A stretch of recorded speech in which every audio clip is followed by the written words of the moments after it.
arteries र भेनको main डिफरेन्सेसको कुरा गर्दा आर्टरीले चाहिँ हाम्रो हार्टमा भएको जुन प्योर अक्सिजनेटेड ब्लड हुन्छ त्यो ब्लडलाई चाहिँ हाम्रो हार्टभन्दा पर बडी पार्टतिर लिएर जाने काम गर्छ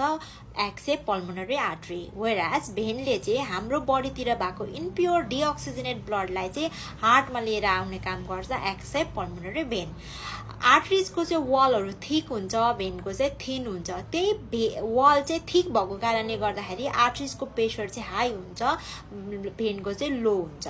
आर्टरी चाहिँ अक्सिजनेट ब्लड क्यारी गर्ने भएको कारणले गर्दाखेरि आर्टरीको ब्लड चाहिँ ब्राइट रेड कलरको हुन्छ भने डिअक्सिजनेट ब्लडको कारणले गर्दा भेनको ब्लडहरू युजुअली डार्क रेड कलरको हुन्छ र आर्टरिजमा चाहिँ